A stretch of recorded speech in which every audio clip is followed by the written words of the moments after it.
आज कामदेव ने पुष्प रूपी बाण चलाए, पर भैया कामदेव को भी पराजित किया और भगवान योगेश्वर कृष्ण बने।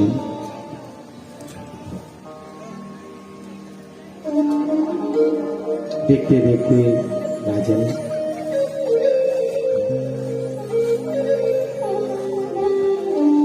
परमात्मा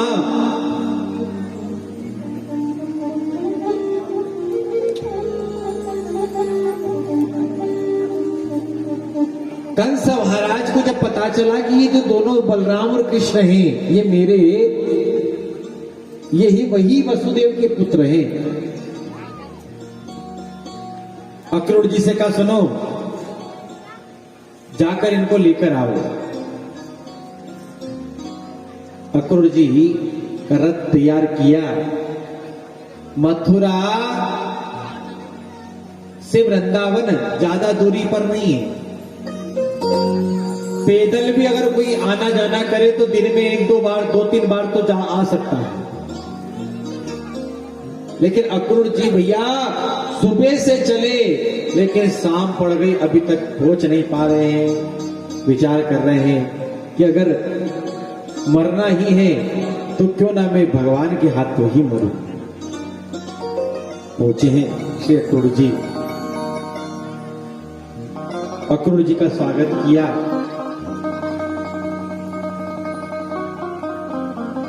और अक्रूर जी का जब स्वागत किया और रात भर बीत गई बात करते करते, कहा सुबह प्रभु नंद बाबा मैं कन्हैया और बलराम को लेने आया हूं। जैसे सुना, जितने लोग थे ना ब्रज के, जितने गोप ग्वाल थे, सब आकर खड़े हो गए और कन्हैया के रथ को चारों ओर से आकर घेर लिया। किसी ने रथ की भैया, किसी ने रथ का पहिया पकड़ रखा है, किसी ने भगवान के चरण पकड़ रखे हैं, किसी ने रथ की बागडोर पकड़ रखी है, किसी ने घोड़ों को पकड़ रखा है। कन्हैया हम तुम्हें नहीं जाने देंगे। कहां जा रहे हो? कन्हैया ने रथ से उतरकर सब गोपियों के सामने एक ही बात कही, गोपियों मुझे मेरी लीलाओं को आगे बढ़ाने के लिए जाना पड़ेगा, इसलिए मैं जा रहा हूं, 2-4 दिन में वापिस आ जाऊंगा। ठीक है। बलराम जी ने कहा कन्हैया से, कन्हैया अरे अपनी मां यशोदा से तो मिलकर आ जा, कम से कम उनको प्रणाम तो करके आ जा। कन्हैया ने रोते रोते कहा भैया अगर मैं अपनी मां के पास गया तो मां फिर मुझे आने नहीं देगी। चलते चलते रथ गयो सावरिया को दूर, रथ गयो सावरिया को दूर। और रथ चलता गया, रास्ते में भैया मथुरा नगरी से पहले एक सरोवर आया। उस सरोवर पर जैसे स्नान करने के लिए अक्रूर जी उतरे, भगवान ने अक्रूर जी को जल में दर्शन दिया। अक्रूर जी देख रहे हैं कि जल में भी भगवान है और रथ में भी भगवान है। देखते देखते भैया मथुरा नगर आ गया। ध्यान से सुनिए, जैसे मथुरा नगरी में प्रवेश किया, आहा, जैसे मथुरा नगरी में प्रवेश किया, जाकी रही भावना जैसी, जाकी रही भावना जैसी, जाकी रही भावना जैसी, जाकी रही भावना जैसी। प्रभु मूरत देखी तीन देसी, प्रभु मूरत देखी तीन वैसी, जागी रहे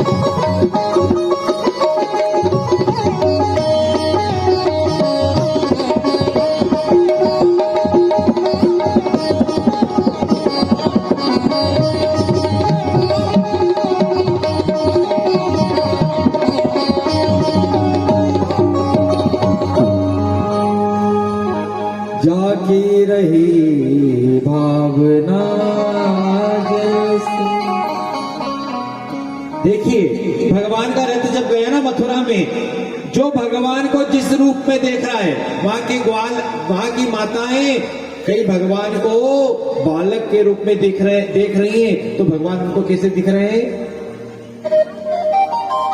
वहां के कई लोग भगवान को काल के रूप में देख रहे हैं, तो ठाकुर जी काल के रूप में दिखाई दे रहे हैं। जो जिस रूप में देख रहा है भगवान उसको उस रूप में देख रहे हैं।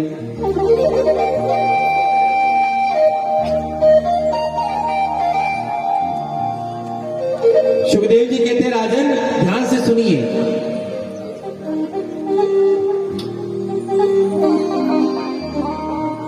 सब ग्वाल वालों ने कहा, कन्हैया हम मामा जी के नगर में आए। कहाँ आए? ये नगर किसका है? बोले मामा जी का। हम मामा जी के नगर में आए हैं, लेकिन हमारे पास तो ढंग के कोई कपड़े हैं नहीं, थोड़े कपड़े मिल जाए तो मजे आ जाए। इतने में एक धोबी सामने से निकल के जा रहा था। उसे ओ इधर आओ। कन्हैया ने बोला इधर आ, ये कपड़े किसके हैं? ओ ये कपड़े को हाथ मत लगा। बोले क्यों? बोले कपड़े साधारण के नहीं, ये कपड़े कंस महाराज के हैं। किसके हैं? कंस महाराज। अच्छा तो ये कपड़े हमको दे दो। बोले अभी बोला ना जब हाथ नहीं लगाने देंगे तो तुमको दे कैसे सकते हैं हम? जब बार बार मांगा, बार बार नहीं दिया, उस धोबी को पकड़ा भगवान ने और चोटी को पकड़कर आकाश मंडल में घुमाया और घुमाकर भैया उस धोबी का भी उद्धार कर दिया। ये वही धोबी है। कौन सा? रामा अवतार का धोबी। और भैया ये लेन देन का जगत है, सब लेना देना करने आए हैं।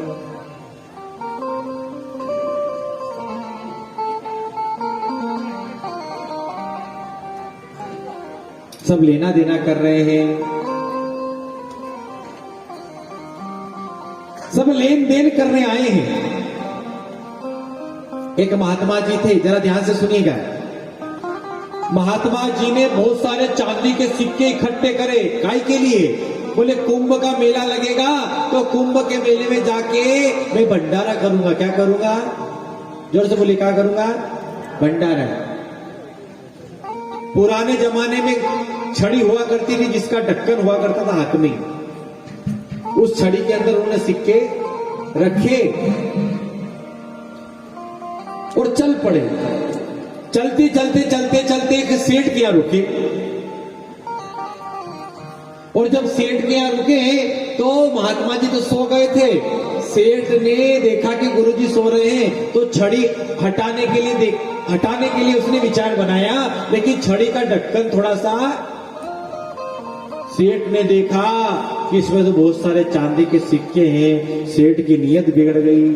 वो सारे सिक्के सेठ ने, उसकी पत्नी ने कहा, रे क्या कर रहे हो?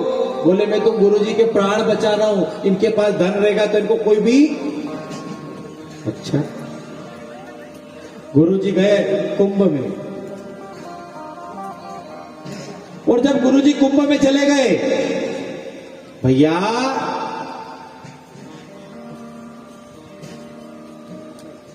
जब छड़ी का ढक्कन उठाया, खोला, और जब वह सिक्के नहीं मिले तो गुरुजी का मन दुख गया। उनकी इच्छा थी कि देखो मेरी आखिरी इच्छा थी, वो भी पूरी नहीं हो पाई। जरा ध्यान से सुनिएगा। वो गुरुजी गंगा जी में स्नान करने गए, गंगा यमुना सरस्वती प्रयागराज में। भैया तेज धारा में बहकर उन्होंने अपने शरीर को छोड़ दिया। अब जरा ध्यान से सुनिए। उस सेठ के यहाँ पर एक संतान नहीं थी, और योग से उसके यहाँ एक संतान का जन्म हुआ। किसका जन्म हुआ?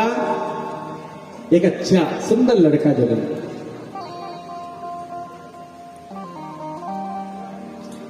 बड़ा गुणशील। शादी हो गई, और एक दिन योग से फिर कुंभ आया। वही इलाहाबाद का कुंभ आया, वही प्रयागराज का कुंभ आया। बेटे ने कहा, पिताजी मेरी ऐसी इच्छा है कि हम जाकर वहां भंडारा करें। पिता बड़ा खुश हुआ कि इसने अभी तक कुछ नहीं मांगा, पहली बार मांगा है तो इसको कुछ नहीं, जरूर हम देंगे। भैया ट्रक के ट्रक सामान जाने लगे, ट्रक के ट्रक पूरे कुंभ में उसने भंडारा करवाया।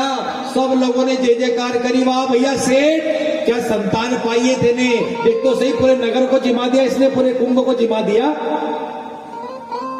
आखिरी स्नान था, गंगा जी की तेज धारा में उसका पांव फिसला और वो बेटा बहकर मर गया। उस सेठ को बड़ा दुख हुआ। एक लड़का था और वो भी बड़े बड़े महात्माओं के पास गया, गुरुजी ऐसा क्यों हुआ? तो एक सिद्ध महात्मा थे, उन्होंने कहा अच्छा एक बात बताओ सेठ, तुम्हारे घर कोई संत जी आए थे? बोले हाँ आए थे। तुमने उनका धन चुराया था? बोले हाँ चुराया था। बोले सेठ उस संत की आखिरी इच्छा थी कि यहाँ पर आकर भंडारा करें, वो नहीं कर पाया, इसलिए ही उसी ने तेरे यहाँ पर बेटे के रूप में जन्म लिया, उसकी आखिरी इच्छा को पूरा किया और वो पूरा करके वो चला गया।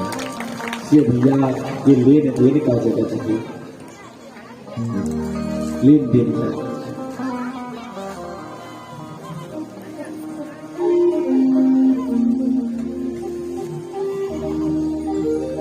इसलिए भैया संतों ने कहा है, ओ मारा गुरु रा सिखाया वचना भूल जो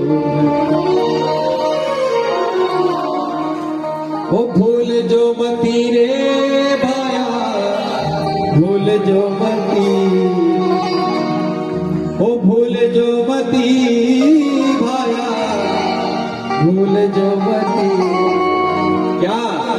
तुम्हारा गुरु रा सिखाया वचना भूल जो, तुम्हारा गुरु रा सिखाया वचना भूल जो मती, भूल जो मती भाया, भूल जो मती, भूल जो मती भाया, भूल जो मती। तुम्हारा गुरु रा सिखाया वचना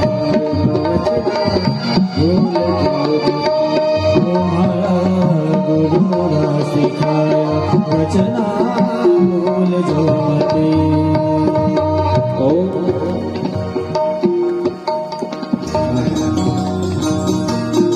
इसलिए भैया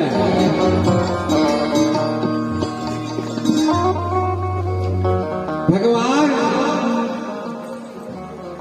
ने उस रामा अवतार के धोबी का बदला पूरा किया। आगे बढ़े, कपड़े तो मिल गए, पर भैया कपड़े ऐसे मिल गए कि पूरी मथुरा में झाड़ू लग रही है।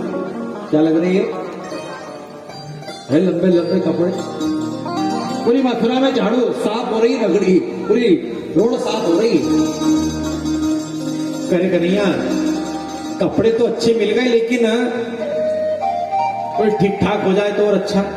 एक दर्जी बैठा था टेलर, चलो दर्जी से कहा भैया ये हमारे कपड़े ठीक कर दोगे क्या?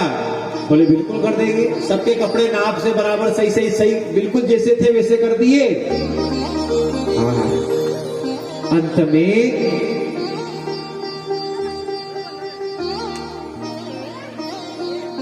दर्जी से कहा भैया क्या चाहिए तुमको? दर्जी ने देखा कि अभी अभी वो मरा है धोबी, अभी थोड़ी देर पहले उसको पछाड़ा ही। बोले कहीं नहीं सरकार, कुछ नहीं चाहिए, भगवान ने प्रसन्न हो गए। भगवान ने कहा चिंता मत करो, हमारा आशीर्वाद है कि जितने का कपड़ा नहीं होगा उतने की सिलाई तुमको प्राप्त होती रहेगी, और तुम्हारा घर कभी भी खाली नहीं। और देखो ना, जितने का कपड़ा नहीं उतने की आनंद ही आनंद। अच्छा सबने कहा रे भैया कन्हैया कपड़े तो व्यवस्थित हो गए, लेकिन ब्रजवासी बिना तिलक छापे के अच्छा नहीं लगता, थोड़ा तिलक विलक लग जाए तो और अच्छा।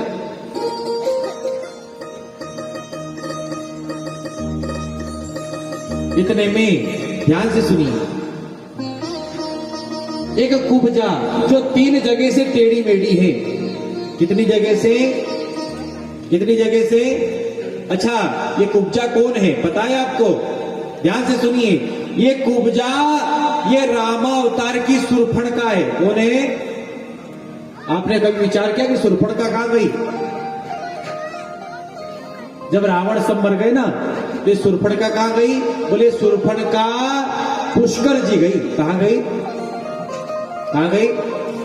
पुष्कर जी जाके उस शूर्पणखा ने 10,000 साल तक तप किया ब्रह्मा का। कितने हजार साल तक? ब्रह्मा जी खुश हो गए। ब्रह्मा जी ने कहा मांगो देवी क्या चाहिए? शूर्पणखा ने कहा बोले हमको राम जी चाहिए। क्या चाहिए? ब्रह्मा जी ने कहा बोले पागल तो नहीं है, पूरा खानदान मिट गया, पूरा परिवार मिट गया और पक्की धुन चाहिए तो मुझे वो पक्की धुन है इसकी, पूरा खानदान मिटा दिया इसने। फिर भी मांग किसको रही है? ब्रह्मा जी ने कहा देवी जी नहीं हो सकता। बोले क्यों? बोले अभी राम जी संकल्प करके आए हैं कि एक पत्नी धारी है, लेकिन जब भगवान का कृष्ण अवतार होगा ना तो हमारे कृष्ण भगवान ब्याह करने में बिल्कुल नहीं डरे। तब आप कुब्जा बनेंगी और वही योग उपस्थित हुआ। वही कुब्जा जो 3 जगह से टेढ़ी मेढ़ी है, उस कुब्जा वो चंदन घिसने का काम करती है। चंदन घिसने का काम करती है।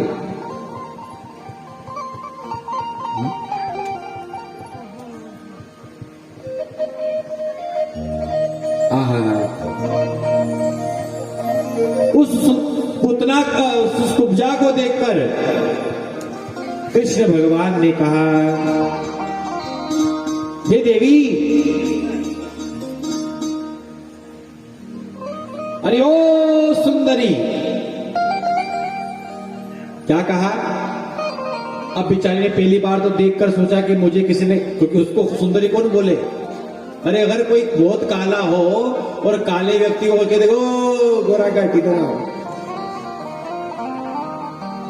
बेचारा उस काले को तो सपने में भी